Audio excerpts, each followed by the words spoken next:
They say desperate times make for desperate decisions, but sometimes what looks like desperation is actually destiny knocking at your door. This is the story of Clara Hayes, a woman the world had written off as worthless baggage, and Thomas Garrett, a failing rancher who thought he was buying himself a housekeeper. Neither of them knew they were about to change each other's lives forever. Before we jump back in, tell us where you're tuning in from. And if this story touches you, make sure you're subscribed, because tomorrow I've saved something extra special for you. The summer of 1887 brought more than heat to Millfield, Colorado. It brought Clara Hayes and her 4 children, stepping off the afternoon freight train with nothing but 2 worn carpet bags and a heart full of shattered promises. The platform stretched before them like an empty stage, dust motes dancing in the harsh sunlight that seemed to expose every threadbare patch on 12-year-old Lucy's dress and every scuff on little Jack's boots. Clara adjusted the baby on her hip and smoothed Annie's tangled hair with trembling fingers. At 32, she carried herself with the careful dignity of a woman who had learned that the world was quick to judge and slow to forgive. Her black morning dress, though faded from too many washings, was pressed neat and clean. She had spent their last coins on soap and starch because she knew first impressions were often the only impressions a woman like her would get. The letter in her coat pocket had been worn soft from reading and rereading. Marcus Webb's words had seemed sincere when she first received them 3 weeks ago in the cramped boarding house in Denver. Seeking a God-fearing woman to help manage my household and assist with my general store. Room and board provided, along with fair wages and a stable home for your children. Millfield is a growing town with opportunities for those willing to work hard. She had answered immediately, pouring her heart into her response about her late husband's death in the silver mine collapse, her children's good behavior and willingness to work, her own skills with cooking, cleaning, and keeping books. Marcus Webb had written back promptly, sending enough money for train tickets and expressing his eagerness to meet her and the children. Now standing on that sun-baked platform with 4 hungry children clinging to her skirts, Clara scanned the handful of people moving about their business. A man in a brown suit stood near the station house, checking his pocket watch with the air of someone waiting for an appointment. She approached him carefully, little Jack's weight heavy in her arms. "Excuse me, sir," she said, her voice steady, despite the flutter in her chest. "I'm looking for Marcus Webb. I'm Clara Hayes." The man looked up from his watch, and his expression shifted from mild interest to something that made Clara's stomach drop. His eyes moved over her travel-stained dress, counted the children clustered around her, and settled on her face with undisguised disappointment. "Mrs. Hayes," he said, and the name sounded different in his mouth than it had in his letters. "I'm Marcus Webb." She waited for him to smile, to welcome them, to show some sign of the warmth that had filled his correspondence. Instead, he simply stared, as if trying to reconcile what he saw with what he had imagined. "You didn't mention the children were so numerous," he said finally, "or so young." "I told you I had 4 children," Clara replied, her voice quiet but firm. "Lucy is 12, Ben is 9, Annie is 6, and Jack just turned 4. I was quite clear about their ages in my letters." Marcus Webb's jaw tightened. "Yes, well, reading about children and seeing them are 2 different things entirely. I run a respectable business, Mrs. Hayes. I need someone who can focus on their duties, not someone constantly distracted by babies and young ones." Lucy stepped closer to her mother's side, her young face already hardening with the bitter wisdom that came too early to children who had learned the world was not kind to families like theirs. Ben gathered Annie behind him protectively, while little Jack buried his face against Clara's shoulder, sensing the tension in the air. Clara felt the familiar burn of shame and anger rising in her throat, but she pushed it down. She had survived her husband's death, the loss of their home, and months of uncertainty. She would survive this too. "Mr. Webb," she said carefully. I understood from your letters that you were seeking help with your household. I'm prepared to work hard, and my children are well behaved and accustomed to helping with chores. We won't be a burden to you. Marcus Webb shook his head, already stepping backward as if her presence might contaminate his respectability. I'm sorry, Mrs. Hayes, but this arrangement won't work. I should have been more specific about my requirements. I need someone without complications. The word hung in the air like a slap. Complications, as if her children were nothing more than inconvenient obstacles to his comfort. I've spent the last of my money on these train tickets, Clara said, her dignity refusing to let her beg, despite the desperation clawing at her chest.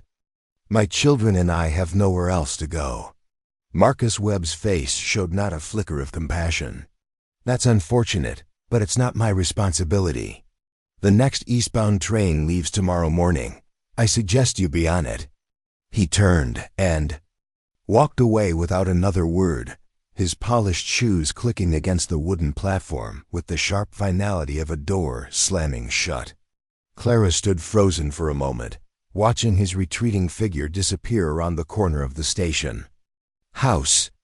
The weight of her situation settled over her like a suffocating blanket. Lucy's small hand slipped into hers. Mama? She whispered. What do we do now? Clara looked down at her eldest daughter's worried face and forced herself to smile. We figure it out, sweetheart. We always do. But even as she spoke the words, Clara felt the familiar terror of complete helplessness creeping up her spine. They had no money for return tickets, no money for food or lodging, and no prospects in a town where they knew no one. The few coins left in her purse might buy them one meal if they were careful. The station master, a graying man with kind eyes, approached them hesitantly. Ma'am, if you don't mind me asking, are you folks all right? You look like you might need some assistance. Clara straightened her shoulders and lifted her chin. Pride was sometimes all a person had left, and she wouldn't surrender hers easily. We're managing, thank you. But little Jack chose that moment to tug on her dress and announce loudly, Mama, I'm hungry. When are we going to eat? The station master's expression softened. There's a boarding house about 2 blocks down Main Street. Mrs. Henderson runs it, and she's been known to work out arrangements for folks who find themselves in difficult circumstances. She could use some help in exchange for room and board. Clara felt tears prick at the corners of her eyes, but she blinked them back fiercely. Thank you kindly for the information. She gathered her children and their meager belongings, preparing to walk into an uncertain future with nothing but faith and determination to guide them. As they left the platform, Clara didn't look back. She had learned long ago that the past was a luxury she couldn't afford to indulge. The boarding house turned out to be a narrow, 3-story building with peeling paint and sagging shutters. Mrs. Henderson, a sharp-faced woman with calculating eyes, listened to Clara's carefully edited explanation of their circumstances with obvious skepticism. I can give you 1 room for tonight, she said finally. But I'll need payment in advance, and if you're looking for charity, you've come to the wrong place. This is a business, not a poorhouse. Clara counted out her remaining coins, her heart sinking as she realized they barely covered 1 night's lodging. I'm willing to work, she said. I can cook, clean, do laundry, keep books. I'm not afraid of hard work. Mrs. Henderson eyed the 4 children clustered around Clara like suspicious additions to an already questionable bargain. Children are noisy and destructive. They eat too much and contribute too little. I'm not running an orphanage. My children are well behaved, Clara said firmly. Lucy and Ben are old enough to help with chores, and Annie and Jack won't be any trouble. The boarding house owner sniffed disdainfully. We'll see about that. 1 night, Mrs. Hayes. After that, you'll need to find other arrangements. The room Mrs. Henderson led them to was barely large enough for the single bed and washstand. It contained The wallpaper was stained and peeling, and the window looked out onto an alley filled with refuse and stray cats. But it was shelter, and Clara had learned not to be particular about accommodations. That night, as her children slept crowded together on the narrow bed, Clara sat by the window and faced the harsh reality of their situation. She had less than 50 cents to her name, no job prospects, and 4 children depending on her for their next meal. The weight of responsibility felt crushing in the darkness of that shabby room. She pulled out the worn letter from Marcus Webb and read it one more time by moonlight, searching for some clue she had missed, some sign that would have warned her of his true intentions. But the words remained the same, full of false promises and empty hope. Clara folded the letter carefully and tucked it back into her pocket. Tomorrow she would have to swallow her pride and ask for help, something that went against every fiber of her independent nature. But for her children's sake, she would do whatever was necessary to survive. As she finally drifted off to sleep, in the uncomfortable chair by the window, Clara couldn't have imagined that her salvation would come in the form of a struggling rancher who was about to make the most important decision of his life. Sometimes the darkest moments come just before dawn, and Clara Hayes was about to discover that even when the world writes you off as worthless, your true value might be beyond measure. The morning sun cast long shadows across Main Street when Clara stepped out of the boarding house with her children trailing behind her like ducklings following their mother. The coins in her pocket clinked together with a sound that reminded her of their dwindling resources.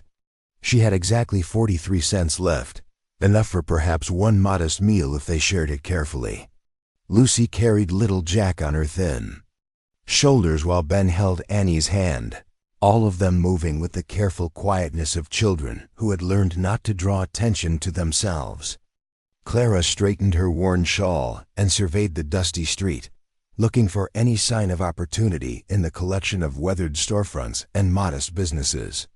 The general store stood at the corner, its windows displaying an assortment of goods that spoke of prosperity Clara could barely remember. Next to it, a small restaurant sent the aroma of bacon and fresh bread drifting into the morning air, making little Jack's stomach growl audibly. Clara's own hunger gnawed at her, but she had learned to ignore such discomforts when her children's needs came first. A hand-painted sign in the window of Miller's Hardware caught her attention. "Help wanted," it read in uneven letters. Clara approached the door, smoothing her hair and checking her reflection in the glass before pushing inside. The store smelled of sawdust and metal, filled with the tools and supplies that built and maintained the frontier towns scattered across Colorado. An elderly man with kind eyes and work-roughened hands looked up from behind the counter. "Morning. Ma'am, something I can help you with?" Clara gathered her courage. "I saw your sign about needing help. I'm looking for work and I'm willing to do whatever needs doing." The man studied her face, taking in the careful mending on her dress and the quiet desperation she tried so hard to hide. "Name's Harold Miller. I own this place. What kind of work experience you got?" "I can read and write, keep books, help customers. I'm good with numbers and organizing inventory. My late husband and I ran a small shop before he passed." Clara kept her voice steady, professional, though her heart hammered against her ribs. Harold Miller nodded slowly. "Those are good skills to have. Problem is, this is a small town, and I barely make enough to keep myself fed most months. I was hoping to find a young man, someone who could help with the heavy lifting and deliveries." Clara felt her hopes deflating but pressed on. "I'm stronger than I look, Mr. Miller, and I have children who are eager to help. My oldest daughter, Lucy, is 12 and very responsible. My son Ben is 9 and handles himself well." The store owner glanced through the window at the 4 children waiting patiently outside.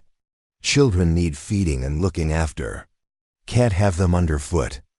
In a business, they won't be any trouble, I promise. They know how to behave and they're used to helping with work. Clara heard the pleading creep into her voice and hated herself for it, but desperation made begging seem reasonable. Harold Miller's expression softened with genuine sympathy. "I'm sorry, Mrs." Preparing and narrating this story took us a lot of time, so if you are enjoying it, subscribe to our channel. It means a lot to us. Now back to the story. Hayes, Clara Hayes.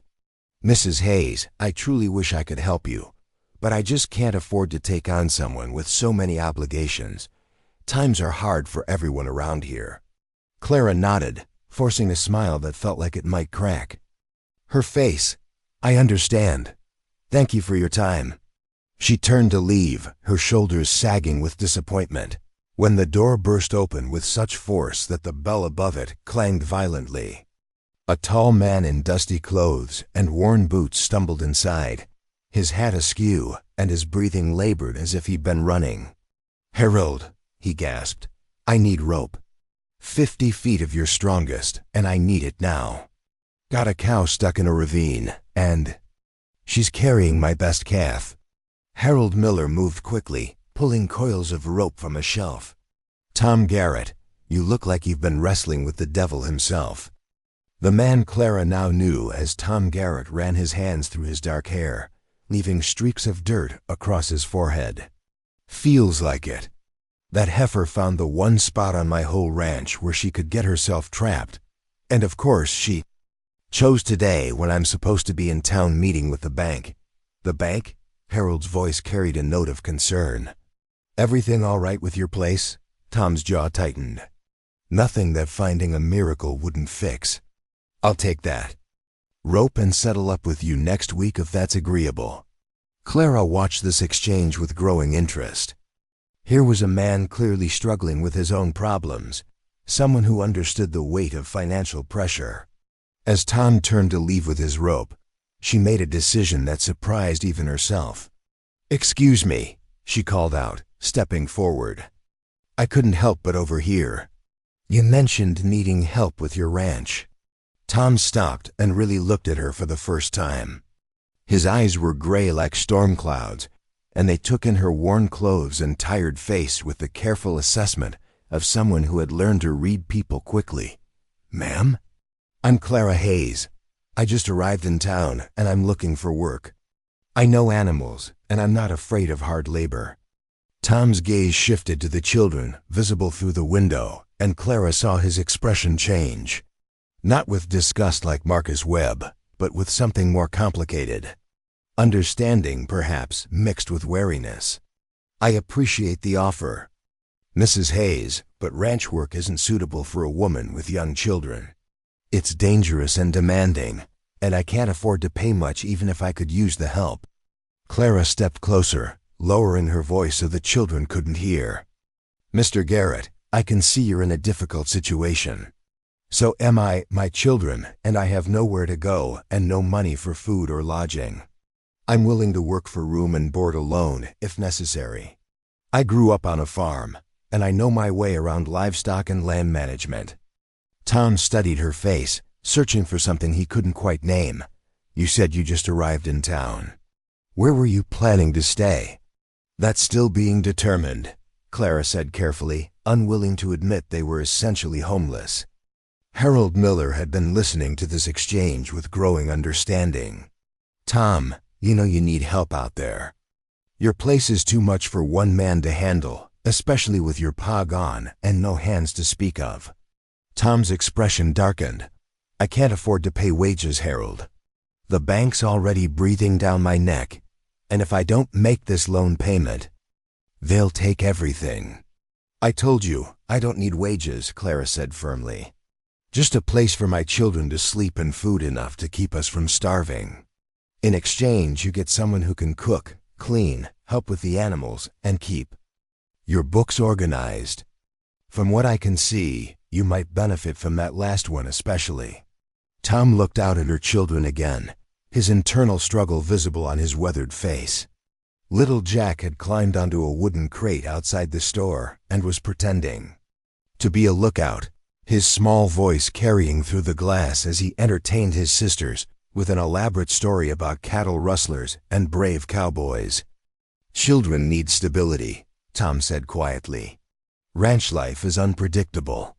"My children have learned to adapt," Clara replied. "What they need most is a roof over their heads and enough food to grow strong. They're not afraid of work, and they won't get in your way." Harold Miller cleared his throat. "Tom, you know I've got no business telling you what to do, but seems to me you both got problems that might solve each other. Mrs. Hayes needs a place, and you need help. Might be worth trying." Tom was quiet for a long moment, his eyes moving from Clara to her children and back again. Finally he spoke. "My ranch is about 5 miles outside town. The house needs work, and the whole operation is hanging by a thread. It's not much of a life I'd be offering." "It's more than we have now," Clara said simply. Tom nodded slowly. "I've got to get back and deal with that cow. If you and your children want to come out and see the place, you can ride along. But I'm not making any promises beyond tonight's supper and a dry place to sleep." Clara felt something loosen in her chest, the first breath of hope she'd had since stepping off the train. "That's more generosity than we've seen in a long time, Mr. Garrett. We accept." Within minutes, Clara had gathered her children and their few belongings. Tom's wagon was old but sturdy, pulled by a patient bay Maori who seemed accustomed to carrying unexpected cargo. He helped Clara up to the seat beside him while the children settled in the back, their eyes wide with excitement at this sudden turn of fortune. As they rolled out of Millfield, Tom kept his attention focused on the road ahead. "I should probably warn you about what you're getting into. The ranch belonged to my father, and when he died last year, he left me with more debt than cattle. I've been trying to make it work, but I'm not much of a businessman." Clara studied his profile, noting the tension in his jaw and the way his hands gripped the reins too tightly. "What kind of debt?" "Bank loan. Pa borrowed against the land to buy cattle, thinking he could turn a quick profit. But the winter was harsh, and we lost most of the herd. Now I owe more than the place is worth, and the bank wants their money. How much time do you have?" Tom glanced at her, surprised by the directness of her question.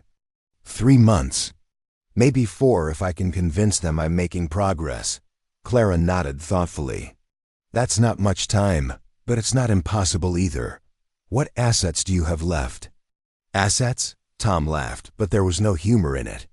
"About 30 head of cattle, a handful of chickens, and 500 acres of the most stubborn land in Colorado.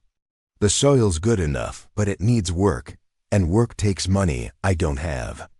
They rode in comfortable silence for a while, the children's chatter from the wagon bed providing a soundtrack of innocent joy that both adults found oddly comforting.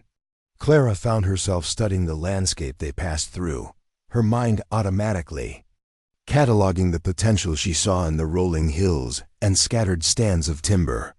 "This is good grazing land," she said eventually, "and that creek running through the valley would be perfect for irrigation if it was managed properly."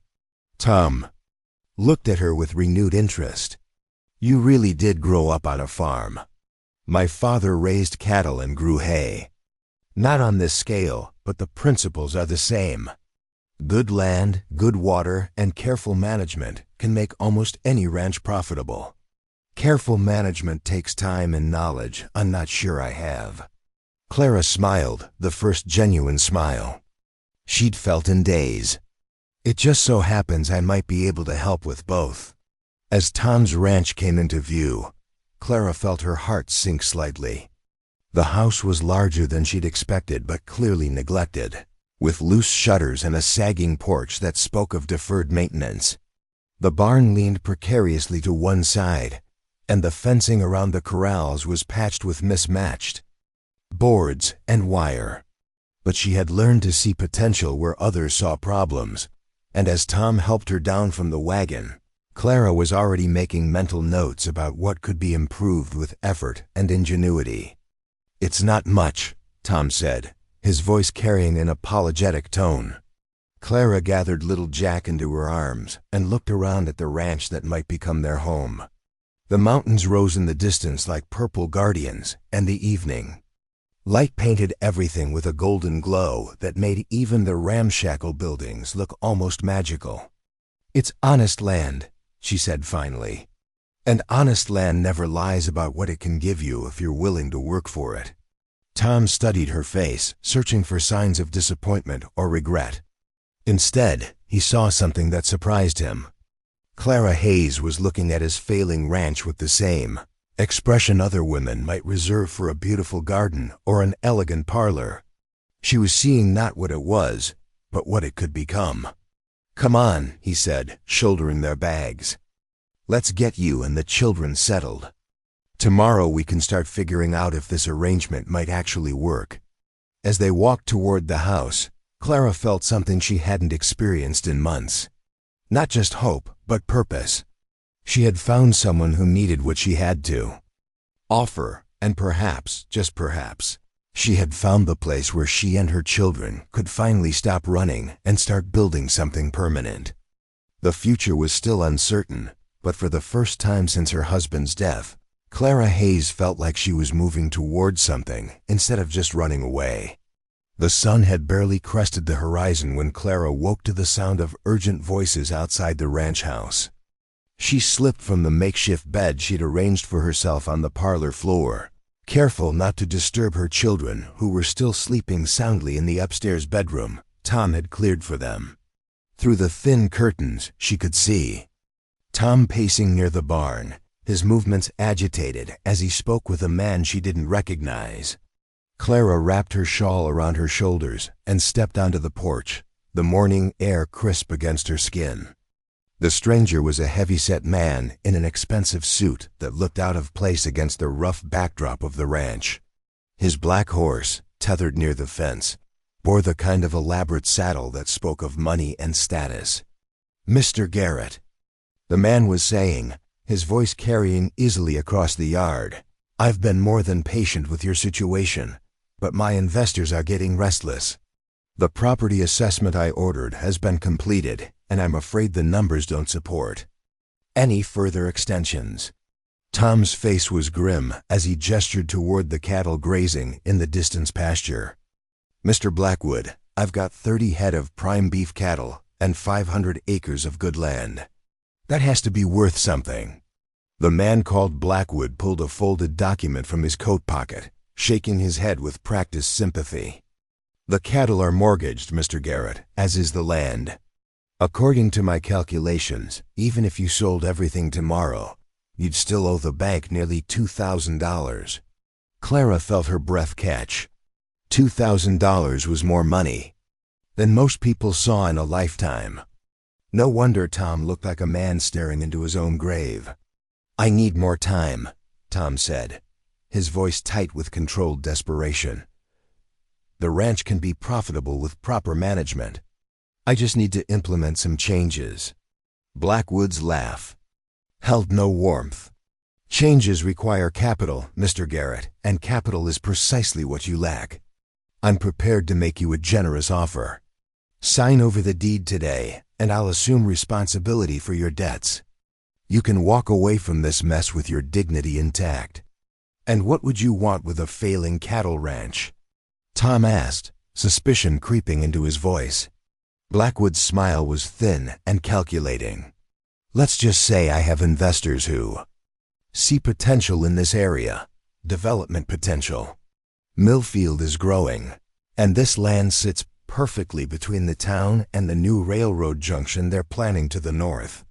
Clara stepped off the porch and walked toward the two men, her bare feet silent on the dewy grass. Tom noticed her approach, and his expression shifted, embarrassment replacing anger as he realized she'd overheard their conversation. "Mrs. Hayes," he said stiffly, "I'm sorry we woke you. This is Raymond Blackwood from the First National Bank of Denver." Blackwood tipped his hat with exaggerated courtesy. "Ma'am, I didn't realize Mr. Garrett had taken on a housekeeper. Though I should warn you, any employment arrangements he's made will be void when the property changes hands." Clara felt her temper flare at the man's casual dismissal, but she kept her voice level. "Mr. Blackwood, isn't it? I couldn't help but overhear your conversation. You mentioned an assessment of the property. Indeed. Very thorough, conducted by my own surveyors just last week." Blackwood's tone suggested he found her questions impertinent. "Did this assessment include the mineral rights?" Clara asked innocently. Tom looked at her sharply, confusion evident on his face. Blackwood's smile faltered slightly. "The mineral rights are included with the land deed, naturally." Clara nodded thoughtfully. "Of course. And I assume your surveyors noted the limestone deposits along the eastern boundary? And the clay beds near the creek?"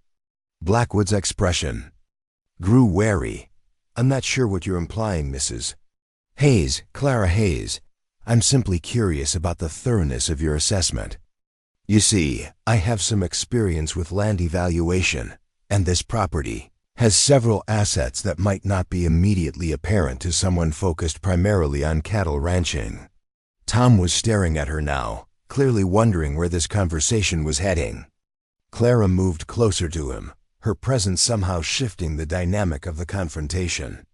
"The limestone alone could be quite valuable," she continued conversationally.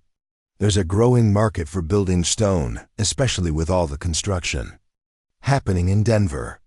And good clay has always been in demand for brickmaking." Blackwood's face had grown decidedly pale. "Mrs. Hayes, I hardly think." "Oh, I'm probably talking nonsense," Clara said with a deprecating smile.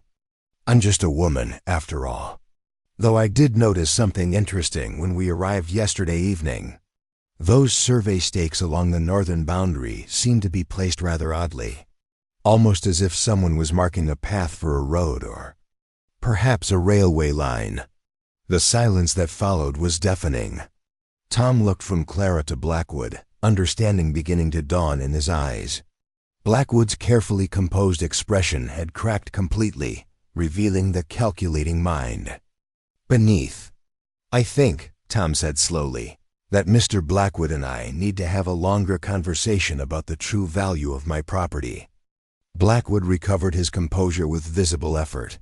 "Mr. Garrett, I assure you that my offer is fair based on current market conditions.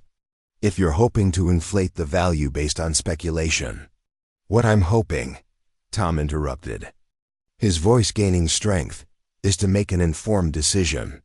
Mrs. Hayes has raised some interesting points that deserve investigation." Clara stepped back slightly, sensing that the immediate crisis had passed, but Blackwood's next words made her blood run cold. "Mr. Garrett, I'd be very careful about taking advice from someone whose background you know nothing about. Mrs. Hayes, isn't it? I wonder what brings a woman with children to a failing ranch in the middle of nowhere. One might ask what she's really after." The insinuation hung in the air like poison. Clara felt her face burn with humiliation and anger, but before she could respond, Tom stepped forward, his jaw set in hard lines. "Mr. Blackwood, I think you've said enough. Mrs. Hayes is a guest on my property, and I won't have her spoken to." With disrespect, Blackwood's smile was ugly. "Of course, Mr. Garrett, though you might want to consider how it looks.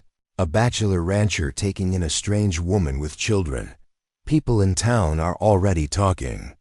Clara felt the familiar sting of judgment and gossip, the same poison that had followed her since her husband's death. But this time was different. This time, someone was standing beside her instead of looking through her.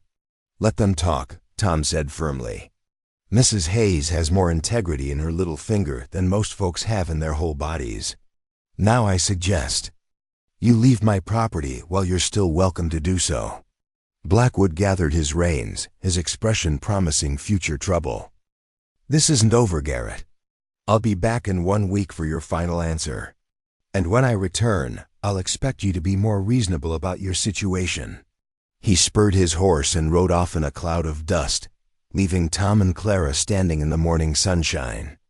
The silence stretched between them, filled with unspoken questions and the weight of what had just transpired. "How did you know?" Tom asked finally. About the limestone and clay deposits? Clara wrapped her shawl tighter around her shoulders. I didn't, not for certain. But I grew up hearing my father and his friends talk about land and what makes it valuable. When I saw those survey stakes yesterday, they didn't look like they were marking grazing boundaries. They looked like someone was planning something bigger. Tom ran his hands through his hair. A gesture she was learning meant he was thinking. Hard. And the mineral rights? A guess, but an educated one. Men like Blackwood don't usually get so interested in failing ranches, unless there's something more valuable than cattle at stake. You saved me from making a terrible mistake, Tom said, his voice heavy with realization. If I'd signed that deed, you would have lost everything while he made a fortune, Clara finished. The question now is what we do with what we... No. Tom looked at her sharply. We? Clara felt heat rise to her cheeks. I'm sorry. I didn't mean to presume. This is your land, your decision. No, Tom said quickly. I meant we. I'm just surprised to hear you say it. Most people would have taken what they could get and moved on by now. Before Clara could respond, the sound of approaching hoofbeats made them both turn. 3 riders were coming up the ranch road at a gallop, dust flying from their horses' hooves. As they drew closer, Clara could see they were rough-looking men, the kind who seemed to wear danger like a second skin. Tom's expression hardened. Stay behind me, he said quietly, moving to intercept the riders before they reached the house. The lead rider was a lean man with cold eyes and a scar running from his left ear to the corner of his mouth. He reined in his horse just close enough to make conversation uncomfortable, his companions flanking him on either side. Morning, the scarred man said, though his tone held no warmth. Name's Billy Crawford. I'm looking for work, and I heard you might be hiring hands. I'm not, Tom replied curtly. And I'd appreciate if you'd move along. Crawford's smile was unpleasant. Now that's not very neighborly. Me and my boys have been riding hard, and our horses need water. Surely you wouldn't deny a fellow traveler basic hospitality. Clara noticed that Crawford's eyes kept moving to the house, cataloging details with the attention of someone planning something unpleasant. One of his companions was studying the barn and outbuildings with similar intensity. There's a creek about a mile down the road, Tom said, his hand resting casually near the rifle leaning against the porch post. Your horses can drink there. Crawford's expression darkened. You know, friend, I heard in town that you were having money troubles. Might be you could use some help with that. I don't know what you mean. Oh, I think you do. Crawford dismounted slowly, his companions following suit. See, there are folks who'd pay good money for information about properties in this area. Development opportunities, you might say. And sometimes, well, sometimes a man's situation can be improved real quick if he's willing to be reasonable. Clara felt ice form in her stomach as understanding dawned. These men weren't just drifters looking for work. They were connected to Blackwood somehow, sent to pressure Tom into accepting the banker's offer. I'm not interested in whatever you're selling, Tom said firmly. Crawford laughed, but it sounded like gravel in a bucket. Oh, but I think you will be. You see, a ranch this isolated, with just one man to defend it, well, accidents happen. Cattle wander off, buildings catch fire, people get hurt. His gaze shifted meaningfully to Clara, especially when there are women and children around. The threat was clear and vicious. Clara felt her children's presence in the house like a physical weight, knowing they were vulnerable and depending on her protection. But instead of fear, she felt something else rising in her chest. Anger. White-hot protective fury at anyone who would threaten her family. Tom's voice was deadly quiet when he spoke. I think you gentlemen should leave, now. Crawford's hand moved to rest on the butt of his pistol. Or what? You'll make us. The tension stretched like a wire about to snap. Clara looked at the 3 men, calculating odds and distances, her mind racing through possibilities. Then she noticed something that made her heart skip. Lucy's face was visible in the upstairs window, watching the confrontation with wide, frightened eyes. "Mr. Crawford," Clara said, stepping forward despite Tom's warning look, "I think there's been a misunderstanding." Crawford's attention shifted to her, his gaze lingering in a way that made her skin crawl. "Well now, looks like the lady wants to talk sense." "Smart woman, pretty too." "Thank you," Clara said evenly. "I'm sure you're reasonable men who wouldn't want any trouble with the law." "Law?" Crawford laughed. "Lady, the nearest sheriff, is 20 miles away, and he's got better things to do than chase after complaints from failed ranchers." "You're probably right," Clara agreed. "But you might be interested to know that Mr. Blackwood's visit this morning was observed by several witnesses." Crawford's expression shifted slightly. "What witnesses?" Clara gestured toward the ridge overlooking the ranch. "The surveyor Mr. Blackwood hired has been documenting everything that happens on this property. Measurements, observations, potential obstacles to development. I'm sure he's noted the arrival of 3 armed men making threats against the landowner." It was a complete fabrication, but Clara delivered it with such confidence that Crawford actually turned to look toward the ridge. There was nothing there, of course, but the seed of doubt had been planted. "You're bluffing," Crawford said, but his voice held less certainty. "Perhaps," Clara said calmly. "But are you willing to bet your employer's plans on it?"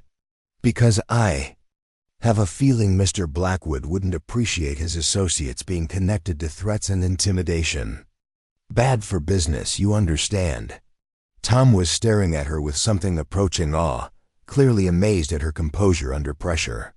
Crawford looked from Clara to the ridge and back again, uncertainty flickering across his scarred features. "This ain't over," he said finally, mounting his horse with jerky, angry movements. "You folks would be wise to reconsider your situation." "We'll take that under advisement," Clara replied pleasantly. The 3 men rode off, but their threat lingered in the air like smoke. Tom waited until they were completely out of sight. Before turning to Clara, his expression mixing admiration with concern. "That was either very brave or very foolish," he said. "Probably both," Clara admitted, her calm facade finally cracking as the reality of what had just happened hit her. "But they were threatening my children, and I won't stand for that." Tom nodded, understanding flickering in his gray eyes. "We need to be more careful. Men like Crawford don't make idle threats." Clara looked toward the house where her children were undoubtedly watching from the windows, their sense of security shaken once again. But this time was different. This time, she wasn't facing the threat alone. "What do we do now?" she asked. Tom followed her gaze to the house, then looked back at her with determination settling over his features like armor. "Now we fight back. But first, we need to find out exactly what Blackwood is really after, and we need to make sure your children are safe." As they walked toward the house together, Clara realized that the confrontation had changed something fundamental between them. They were no longer just 2 desperate people making a temporary arrangement. They had become allies in a fight that would determine not just the fate of the ranch, but the future of everyone they cared about. 3 weeks had passed since Crawford's visit, and the Hayes children had settled into ranch life with the adaptability that only the young possess. Lucy had taken charge of the chicken coop, her gentle hands coaxing eggs from even the most stubborn hens. Ben proved surprisingly gifted with the cattle, moving among them with an intuitive understanding that impressed even Tom. Annie had claimed the vegetable garden as her domain, her small fingers surprisingly skilled at distinguishing weeds from tender shoots. Little Jack followed everyone around like a devoted shadow, his constant chatter providing a soundtrack of innocent joy that seemed to lighten even the heaviest work. Clara had thrown herself into understanding every aspect of the ranch operation with the focused intensity of someone who knew her family's survival depended on success. She rose before dawn each morning, spending the quiet hours before the children woke reviewing the account books Tom had reluctantly shared with her. The numbers painted a grimmer picture than even she had initially realized, but they also revealed opportunities that Tom's inexperience had prevented him from seeing. The limestone deposits she had mentioned to Blackwood were indeed substantial, running along nearly a quarter-mile of the eastern boundary. More importantly, she had discovered references in the property deeds to water rights that Tom didn't even know he possessed. The creek that meandered through the ranch didn't just provide irrigation potential. It gave them legal claim to water that was becoming increasingly valuable as more settlers moved into the territory. This morning found Clara in the kitchen. Before sunrise, flour dusting her apron as she worked on the daily bread. Through the window, she could see Tom moving between the barn and corral, his movements more confident than they had been when she first arrived. The burden of carrying the ranch's problems alone had been shared, and the difference showed in everything from his posture to the way he interacted with the animals. "Morning, Mama," Lucy said, padding into the kitchen in her bare feet. At 12, she was old enough to understand the precariousness of their situation, but young enough to find adventure in their new life rather than only worry. "Good morning, sweetheart. Could you help me get breakfast started? Your brother will be hungry enough to eat the barn when he comes in from milking." Lucy giggled, tying an apron around her thin waist. "Ben says the cows like him better than they liked the last person who tried to milk them." Clara smiled, remembering Tom's rueful admission that he had been doing the milking himself with decidedly mixed results. Ben's natural way with animals had been a blessing none of them had expected. As they worked together preparing eggs and bacon, Clara found herself thinking about the letter that had arrived with yesterday's mail delivery. The town of Millfield was planning its annual harvest festival, and every ranch family in the area was expected to participate. The invitation had been addressed to Mr. Thomas Garrett and household, a designation that both warmed Clara's heart and filled her with anxiety. Tom entered the kitchen carrying a pail of fresh milk, his hair still damp from washing at the pump. "Morning, ladies. Something smells good enough to make a man forget his troubles." "Just bacon and eggs," Clara said, but she felt a flutter of pleasure at his compliment. Over the weeks, they had developed an easy domestic rhythm that felt surprisingly natural. Tom treated her children with patient kindness, and they had begun to look to him with the trust of young ones starved for male guidance. "Tom," Clara said carefully, "I wanted to talk to you about that festival invitation." Tom paused in the act of reaching for his coffee cup. "What about it? It's a social event. People will be watching how our household is perceived." Clara struggled to find words for her concern without overstepping the boundaries of their arrangement. Tom understood immediately. "You're worried about gossip." "I'm worried about my children being hurt by gossip," Clara corrected. "They've had enough whispers and pointed fingers in their young lives." Tom sat down at the kitchen table, his expression thoughtful. "What kind of rumors are we talking about?" Clara felt heat rise to her cheeks, the obvious kind. A widowed woman living on a bachelor's ranch. People will draw their own conclusions. And what conclusions might those be? The question was asked mildly, but Clara caught an undertone she couldn't quite identify. That we're... She floundered, unable to voice the implications that had kept her awake several nights recently. "That you're what, Clara?" The use of her first name sent an unexpected warmth through her chest. Somewhere in the past weeks, they had moved from formal address to the comfortable familiarity of given names, though Clara couldn't pinpoint exactly when the transition had occurred. "That I'm trading favors for security," she said finally, her voice barely above a whisper. Tom's face darkened with anger, but Clara realized quickly that his fury wasn't directed at her. "Anyone who knows you would never think such a thing. But they don't know me. They see a desperate woman with children who appeared from nowhere and moved in with a man she barely knew. The mathematics of that situation leads to predictable assumptions." Lucy had been listening to this conversation with the sharp attention. of a child who had learned to read adult concerns for signs of impending change. "Are people going to be mean to us at the festival?" she asked quietly. Clara's heart clenched at the resignation in her daughter's voice. Lucy had already learned to expect cruelty from the world, a lesson no 12-year-old should have to master. "Not if I have anything to say about it," Tom said firmly. "Lucy, your mama has worked harder in the past 3 weeks than most folks work in 3 months. Anyone who has a problem with your family being here can take it up with me. But what if they don't want to take it up with you?" Lucy asked with the practical wisdom of a child who had seen adults avoid confrontation while still making life miserable for the vulnerable. "What if they just whisper and stare and make the little ones feel bad?" Tom looked at Clara, understanding passing between them. They could protect the children from physical harm, but the subtle cruelties of social ostracism were harder to defend against. "Then we'll hold our heads high and show them who we really are," Clara said, making a decision. "We have nothing to be ashamed of, and we won't act as if we do." Over the following days, Clara threw herself into preparations for the festival with the determination of a general planning a campaign. She spent hours mending and altering clothes, ensuring that each of her children would be dressed as well as any family in the county.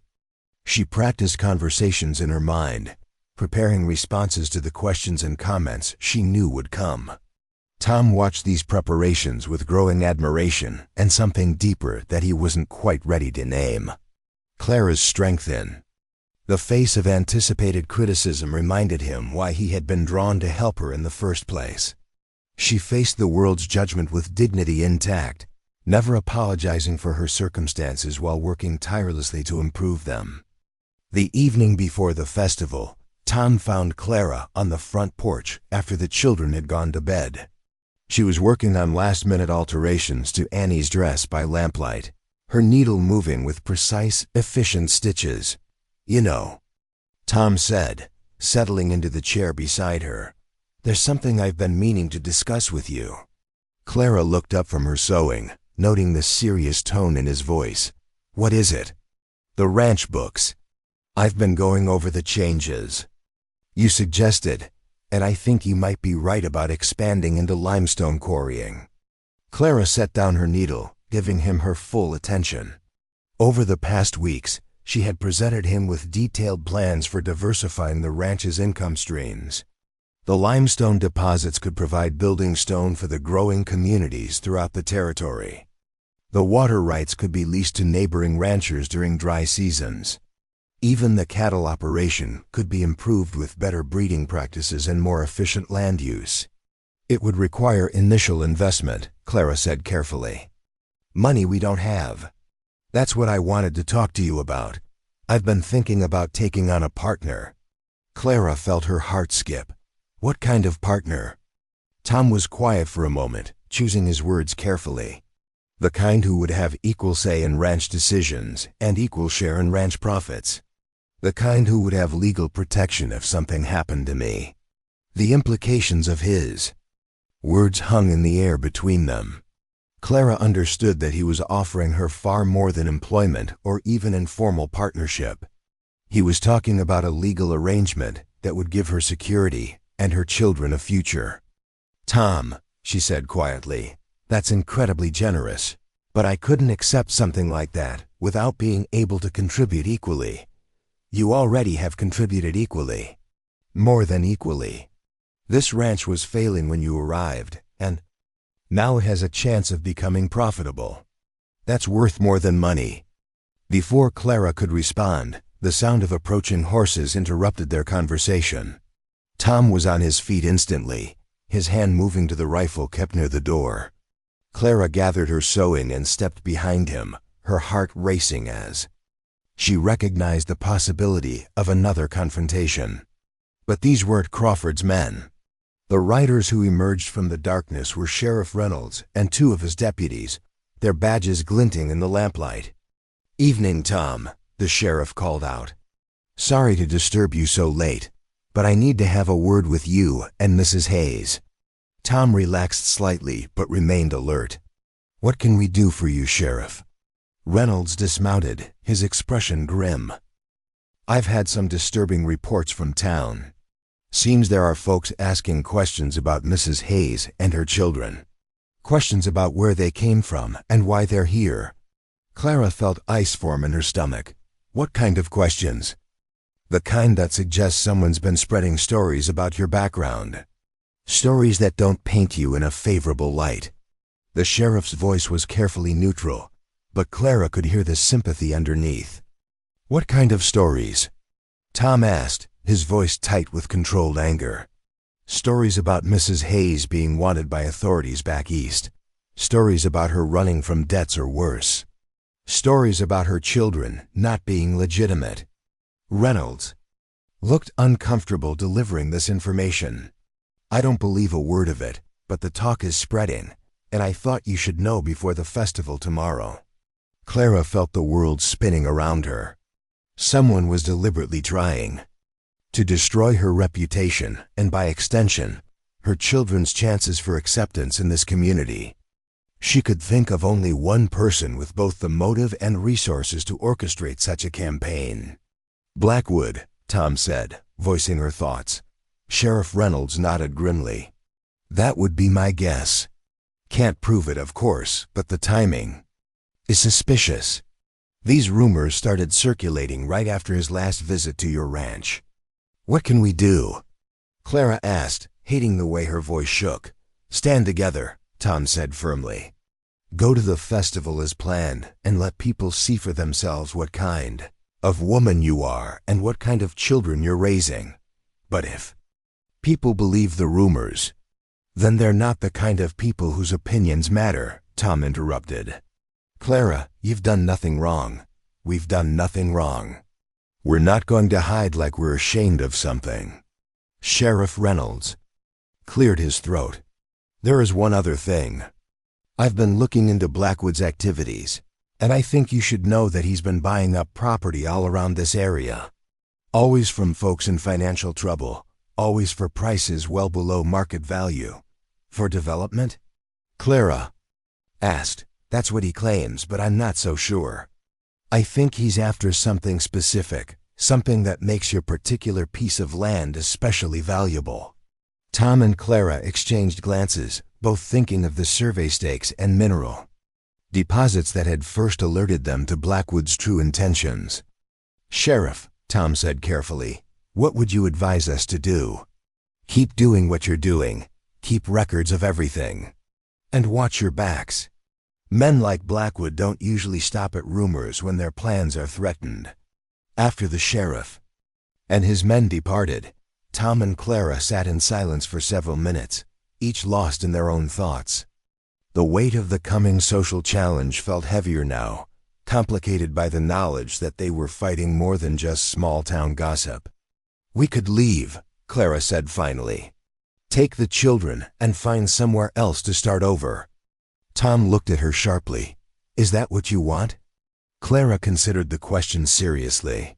3 weeks ago, she would have said yes without hesitation. The prospect of facing public humiliation and whispered accusations would have sent her running to the next town, the next chance for anonymity. But something had changed in those weeks of working beside Tom, of watching her children find stability and purpose. "No," she said, surprising herself with the firmness in her voice. "I'm tired of running. My children deserve better than a life spent looking over our shoulders, waiting for the next person to reject us. Then we stay and fight. It won't be easy. People want to believe the worst sometimes, especially about women in my situation." Tom reached over and covered her hand with his, the gesture both comforting and electrifying. "Clara, I've watched you face down armed men and greedy bankers. I've seen you turn a failing ranch into a profitable enterprise in 3 weeks. You think a few gossips at a harvest festival are going to defeat you?" Clara looked down at their joined hands, feeling something shift inside her chest. When had Tom Garrett's opinion become so important to her? When had his presence become the thing that made her feel strong instead of vulnerable? What if they're cruel to the children? "Then they'll answer to both of us," Tom said firmly. Together, the word hung between them, loaded with implications that neither was quite ready to explore. But it settled into Clara's heart like a promise, the first real security she had felt since her husband's death. Tomorrow would bring challenges they couldn't fully prepare for. But tonight, sitting on the porch of the ranch that was beginning to feel like home, Clara Hayes realized she had found something she had never expected to find again. She had found someone willing to stand beside her when the world turned hostile, someone who saw her worth when others saw only burden. The festival would test them, but they would face it together. And somehow that made all the difference. The morning of the harvest festival dawned crisp and clear, with the kind of golden autumn light that made even the humblest gathering feel touched by magic. Clara stood before the cracked mirror in her bedroom, adjusting the collar of her best dress for the third time. The deep blue fabric had been carefully pressed and mended, and though it showed the wear of hard times, it was clean and dignified. Her hands trembled slightly as she pinned her hair, but her reflection showed a woman ready to face whatever judgment awaited. Downstairs, she could hear Tom helping the children with final preparations. His patient voice guided little Jack through the buttons on his good shirt while Lucy fussed over Annie's ribbon. The sound of her family preparing together sent warmth through Clara's chest, though she caught herself at the word family. When had she begun thinking of Tom as part of their unit rather than simply their benefactor? The wagon ride to town was filled with nervous excitement from the children and careful conversation between the adults. Tom had hitched their best horse to the freshly cleaned wagon, and Clara had packed a basket of her finest preserves and baked goods for the community table. Whatever else people might say about her, they would not be able to fault her contributions to the feast. As they crested the hill overlooking Millfield, Clara could see the festival already in full swing. Colorful bunting stretched between the buildings, and the main street had been transformed into a carnival of booths and displays. Families moved through the crowds in their Sunday best, children darting between the adults with the boundless energy of youth released from weekly constraints. But Clara also noticed the way conversation seemed to pause as their wagon came into view, the way heads turned and voices dropped to whispers. The rumors had done their work, and she could feel the weight of speculation and judgment settling over them like a shroud. Tom must have sensed her tension because he reached over and squeezed her hand briefly. "Remember what we talked about. We belong here as much as anyone." They found a place to tie up the wagon near the church, and Clara began unpacking their contributions to the festival. Other families were doing the same, but she noticed how the women gave her polite nods rather than warm greetings, how the men's eyes lingered on her with uncomfortable assessment. Mrs. Dorothy Kane from the general store approached with a smile. "That didn't quite reach your eyes." "Mrs. Hayes, how lovely to see you at our little celebration. I do hope you'll find it educational." The emphasis on the last word carried implications that made Clara's spine stiffen, but she kept her voice pleasant. "I'm sure we will, Mrs. Kane. Thank you for including us." "Oh, we believe in welcoming all sorts of people to our community." "Events," Mrs. Kane replied, her tone making it clear that Clara fell into the sorts category rather than the respectable one. As the morning progressed, Clara became increasingly aware of the careful distance other families maintained. Children were called away when they showed interest in playing with Lucy, Ben, Annie, and Jack. Conversations grew quieter when she approached, and she caught fragments that made her cheeks burn with humiliation. Heard she's running from something back east. Those poor children probably don't even know who their father really was." Tom Garrett's lost his mind, taking up with a woman like that. The cruelest cut came when she overheard two women discussing her near the lemonade stand. "I suppose desperate men will convince themselves of anything when they're lonely enough. Though what kind of example is he setting, living in sin with a woman and her bastard children?" Clara felt the blood drain from her face at the vicious words. She turned to find Tom standing behind her, his expression thunderous as he realized what she had overheard. "That's enough," he said, his voice carrying clearly across the immediate area. "I won't have anyone speak about Mrs. Hayes or her children." That way, the two women looked startled and embarrassed at being confronted, but one recovered quickly. "Mr. Garrett, we're simply concerned about the moral climate of our community. Surely you understand." "What I understand," Tom said firmly, "is that Clara Hayes is the finest woman I've ever known, and her children are a credit to her raising. Anyone who suggests otherwise is welcome to discuss it with me directly." A small crowd had gathered to watch this confrontation, and Clara felt mortified to be the center of such public attention. She started to step forward to defuse the situation, but Tom's next words stopped her cold. "Furthermore," he continued, his voice growing stronger, "I think it's time this community knew the truth about Mrs. Hayes and her place in my life." Clara's heart began to race. She had no idea what Tom was about to say, but the determined set of his jaw suggested he was about to make some kind of declaration that would change everything between them. Tom turned to face her directly, his gray eyes holding hers with an intensity that made her feel as if they were the only two people in the world. "Clara Hayes, these past weeks have shown me what my life was missing. You've brought purpose to my work, joy to my home, and hope to my future. You've shown me what it means to have a true partner." The crowd had grown larger, drawn by the drama unfolding before them. Clara was aware of dozens of eyes watching them, but Tom's gaze held her captive. "I know this isn't the most romantic setting," Tom continued, "but I can't stand here and listen to people malign your character when I have the power to set the record straight." He dropped to one knee right there in the dusty street, pulling a simple gold band from his pocket. "Clara Hayes, will you marry me?" The gasp that went up from the crowd was audible, but Clara barely heard it. All she could see was Tom's earnest face. All she could hear was the sincerity in his voice as he offered her not just his name, but his wholehearted acceptance of her and her children. "Tom," she whispered, her voice barely audible, "you don't have to do this just to silence gossip." "I'm not doing this to silence anything," he replied firmly. "I'm doing this because somewhere in the past month, I fell in love with a woman who faces down armed men to protect her children, who can turn a failing ranch into a profitable enterprise, and who makes every day better just by being in it." Tears were streaming down Clara's face now, and she was dimly aware of her children pressing close around them.